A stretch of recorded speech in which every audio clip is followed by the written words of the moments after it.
Yo les postos, c'est Sacha, bienvenue dans cette nouvelle vidéo mercato et actualité du football.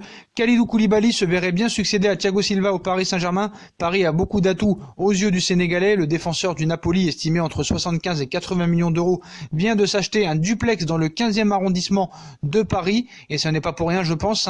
Le projet a fait beaucoup parler le petit monde de l'immobilier de luxe parisien. Un appartement en duplex dans le 15e arrondissement avec un incroyable toit terrasse donnant sur la Tour Eiffel. Après avoir eu du mal à trouver preneur, le bien en restauration a finalement séduit un acquéreur très particulier il y a quelques semaines. Kalidou Koulibaly, le célèbre joueur de Naples, a déboursé légèrement plus de 4 millions d'euros pour cet appartement de 6 pièces d'un peu moins de 200 mètres carrés, de quoi largement nourrir les spéculations quant à un futur parisien. Même si les travaux ne seront pas achevés avant le début de l'année 2021, ce n'est pas le genre d'appartement qu'on achète pour louer, souffle un spécialiste des propriétés d'exception. C'est plutôt un endroit dans lequel on se projette pour y vivre.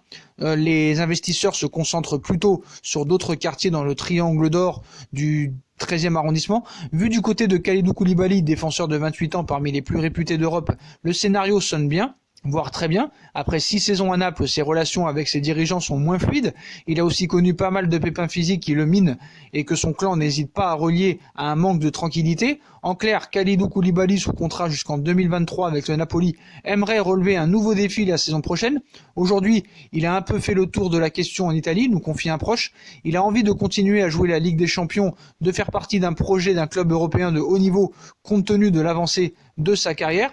Vu du côté de Kalidou Koulibaly, défenseur de 28 ans, parmi les plus réputés d'Europe, le scénario sonne très très bien.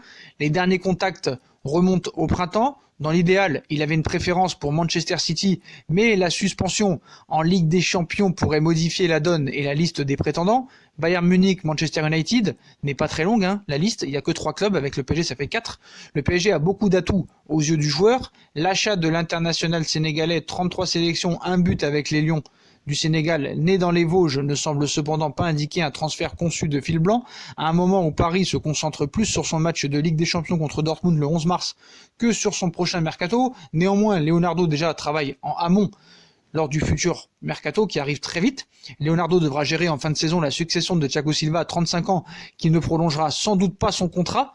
Le colosse de Naples, 1,87 m pour 89 kg, fait partie des plus grandes valeurs à son poste sur le marché des transferts.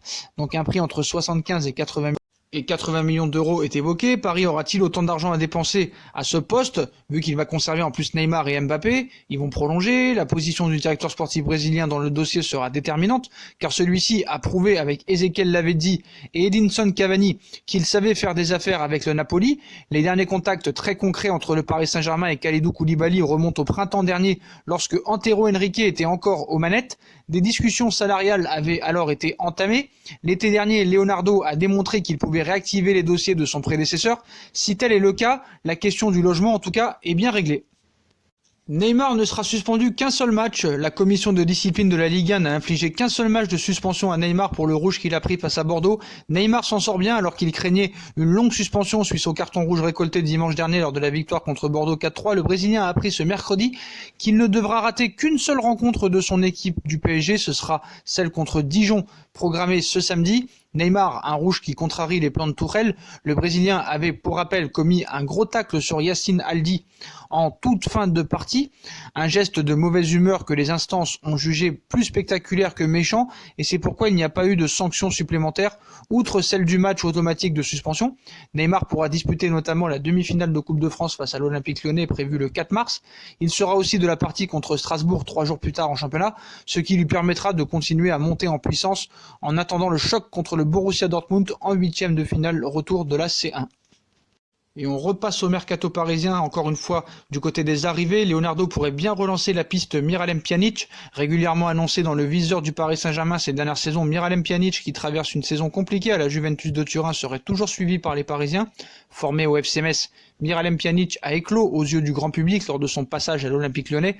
Le milieu de terrain bosnien garde donc un lien particulier avec la France, d'autant que son nom a récemment circulé du côté du Paris Saint-Germain ces dernières saisons. Et alors qu'il traverse une saison en dents de scie à la Juve, Miralem Pjanic pourrait bien être poussé au départ par la vieille dame. Le PSG n'a pas oublié Miralem Pjanic. En effet, selon les informations de la Repubblica, la Juve ne fermerait plus la porte à un départ de Miralem Pjanic l'été prochain.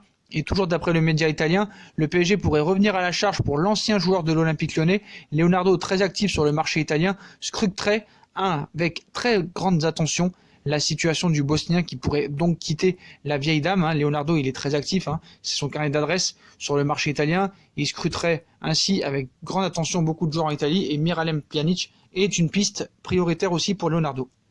Avant d'évoquer les coulisses du gros clash entre Mauro Icardi et Thomas Tuchel, on va parler de deux jeunes phénomènes du côté du Paris Saint-Germain, deux éléments offensifs U16. Ismaël Garbi et Ilyes Ousni se sont illustrés lors de la 9e édition de la Alkas International Cup 2020. On va présenter un petit peu ces deux phénomènes. La 9e édition de la Alkas International Cup 2020 s'est terminée ce lundi au Qatar avec la victoire du Real face à Milan, l'Inter 5-0. Le Paris Saint-Germain, lui, s'est adjugé la 3e place de ce tournoi U17 réputé auquel participaient le FC Barcelone, le Sporting, les Glasgow Rangers. Un duo d'attaque composé d'Ilyes Ousni en 2005 et Ismaël Garbi 2004 a d'ailleurs fait sensation dans l'écurie parisienne, coachée par Hervé Guégan. Les deux adolescents déjà en vue lors du tournoi espagnol Liga Promise en 2019 ont donné le tournis à pas mal de défenseurs. Ousni, passé par Créteil et Aubervilliers, a ainsi marqué 5 fois au cours de la compétition, délivré 2 passes décisives et obtenu un penalty en demi-finale contre l'Inter de Milan, défaite malheureusement 3-1. Son principal fait d'armes, un triplé retentissant contre le Zénith Saint-Pétersbourg 5-0. On a aussi apprécié la variété de ses appels, sa gestuelle et son sang-froid face aux gardiens. 10 buts à eux deux lors de ce tournoi. Déjà en vue avec les U17 nationaux, Garbi, numéro 10 dans le dos, s'est lui aussi montré à son avantage durant le tournoi, auteur de 5 réalisations, lui aussi, dont un doublé contre les Japonais de Kashiwa Reysol 3-0, l'attaquant techniquement brillant. C'est particulièrement illustré par sa science de la passe, offrant 2 buts à ses partenaires contre le FC Barcelone, 2 buts partout. Complices sur le terrain, les deux talents semblent promis à un très bel avenir et collent à la philosophie que souhaite imprimer le directeur de l'Académie du Paris Saint-Germain, Jean-François Pien. Nous voulons que nos jeunes jouent ensemble. Nous voulons le ballon, mais les joueurs doivent essayer de s'adapter rapidement à la perte du ballon. Nous voulons des joueurs intelligents capables de prendre vite les décisions et de réagir très vite à la perte du ballon, a-t-il expliqué au micro d'Alkas TV. On se souviendra que la Alkas International Cup avait permis de révéler quelques talents du centre de formation parisien ces dernières années, comme Mike Maignan et Kingsley Coman en 2013. Malheureusement, ils ne sont plus parisiens à l'heure actuelle. On sait que le Paris Saint-Germain a du mal à garder ses grosses pépites et ses petites pépites aussi. Donc il faudra faire attention à ne pas non plus laisser partir ces peut-être deux futures stars, mais on va bientôt aussi pas parler trop vite parce qu'ils n'ont que 15 ans et on va pas trop parler parce qu'on a vu des fois que des joueurs comme ça phénoménal n'ont jamais rien fait en professionnel, donc ne parlons pas trop vite. Et on va passer au gros clash qu'il y a eu entre Mauro Icardi et Thomas Tuchel et Leandro Paredes et Thomas Tuchel, les prises de bec de Thomas Tuchel avec Mauro Icardi et Leandro Paredes. Une prise de bec a opposé Mauro Icardi à Thomas Tuchel en marge du match opposant le PSG au Borussia Dortmund en 8e de finale aller de la Ligue des Champions. Un peu plus tôt dans la semaine, un épisode similaire a eu lieu entre Leandro Paredes et son entraîneur.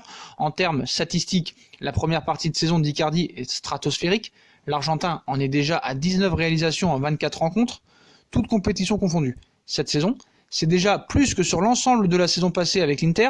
En termes psychologiques, en revanche, le buteur parisien ne se distingue pas nécessairement par une immense sérénité, que ses excellentes statistiques supposeraient pourtant. La raison en est assez simple, Icardi supporte de moins en moins Thomas Tuchel, l'entraîneur, et il le manifeste de plus en plus. Donc le clash entre Icardi et Thomas Tuchel, l'épisode du match le 18 février opposant le PSG à Dortmund en fut la meilleure illustration. Quelques heures avant la défaite au Signal Iduna Park 2-1, l'Argentin a appris qu'il serait sur le banc des remplaçants. Frustré, l'attaquant de 26 ans a fait part de son mécontentement de manière virulente à Thomas Tuchel. Le ton est monté entre les deux hommes à tel point que plusieurs joueurs sont obligés d'intervenir pour ramener tout le monde au calme, et l'ex-barcelonais de rage a balancé plusieurs objets contre le mur de l'hôtel pour exprimer très clairement son courroux. Point d'orgue de la dissension entre les deux hommes. Le lendemain du match, la colère de l'Argentin n'est pas retombée, préférant rester seul au point de quitter le groupe WhatsApp messagerie instantanée où les joueurs parisiens échangent au quotidien. Un incident rapidement réglé après une discussion avec ses compatriotes argentins. Parallèlement, l'état de forme physique de l'Argentin n'est pas jugé satisfaisant et le staff technique ne cesse de lui rappeler, malgré des entraînements sérieux, son IMC, indice de masse corporelle, est considéré comme trop élevé. Certains membres du club estiment que Mauro Icardi n'est pas assez assidu dans les entraînements invisibles et dans son hygiène de vie. Mais l'élément déclencheur entre Thomas Tuchel et Mauro Icardi prend aussi sa source dans la gestion du cas Leandro Paredes, très proche de l'attaquant argentin. Ça a chauffé aussi avec Leandro Paredes. 3 jours avant la rencontre face au Borussia Dortmund, le PSG se déplace à Amiens, 4 buts partout. Mené à la pause par le club Picard, 3 buts à 1, Paredes est vivement pointé du doigt par son entraîneur, qui lui reproche de ne pas respecter les consignes mises en place avant la rencontre. C'est sûr que pour Thomas Tuchel, c'est plus facile de fracasser en plein match Leandro Paredes que Mbappé ou Neymar. Dans le vestiaire à la mi-temps, une altercation se produit entre les deux hommes, prolongeant leurs différends nés sur la pelouse quelques minutes auparavant. L'Allemand lui a alors fait savoir qu'il n'avait pas apprécié son attitude sur le terrain. Le milieu argentin lui a répondu de manière peu aimable, selon plusieurs témoins. Le ton est monté d'un cran. À la suite de cette intervention, la tension reste palpable et Thomas Tuchel procédera à la sortie de Paredes 15 minutes après le coup d'envoi de la seconde période. Le natif de Kumbrach prendra alors la décision de ne pas convoquer l'ancien meneur de jeu du Boca Juniors pour le 8e de finale aller face au Borussia Dortmund. Une sorte de sanction qui lui permet d'imposer son autorité face au groupe. Mort de rire, hein. C'est sûr que c'est plus facile avec Leandro Paredes que Mbappé ou Neymar. Le fossé se creuse ainsi tout doucement avec une partie de plus en plus large de l'effectif. Certains anciens du vestiaire ne peuvent s'empêcher les comparaisons avec Carlo Ancelotti, qui témoignait beaucoup plus d'empathie et savait gérer un groupe rempli d'ego. D'autres n'ont rien contre l'ancien coach du Borussia Dortmund, mais ils ne comprennent toujours pas ce qu'il attend d'eux. Si dans le clan Thomas Tuchel on assure que tout va bien avec les deux Argentins et qu'il relève davantage de malentendus que d'autres choses, il semble qu'il soit tout de même profond et déteigne sur les autres. Alors que la route s'élève en Ligue des Champions et qu'il faudra remonter un but d'écart à Dortmund, ces crispations et incompréhensions grandissantes pourraient être plus lourdes de conséquences. Les protagonistes vont devoir trouver un moyen de se rabibocher. La vie n'est jamais un long fleuve tranquille au Paris Saint-Germain, malheureusement. Voilà les postos, dites-moi en commentaire ce que vous pensez de toutes ces infos mercato et actualités du football, hein, surtout sur Koulibaly qui a acheté un appartement à Paris. Est-ce signe de transfert pour vous? Dites-moi en commentaire ce que vous en pensez. Puis comme d'habitude, si on a kiffé la vidéo, on like, on partage, on s'abonne, on commente. On nous rejoint sur nos réseaux sociaux, on active la petite cloche pour recevoir les notifications, Instagram, Facebook, Snapchat, Twitter, ainsi que sur Utip si vous voulez aider à faire évoluer la chaîne en regardant les pubs gratuitement ou en faisant un petit don. Voilà les postos, je vous souhaite à tous une très belle vidéo et à très vite pour une nouvelle vidéo les postos. Tchuss.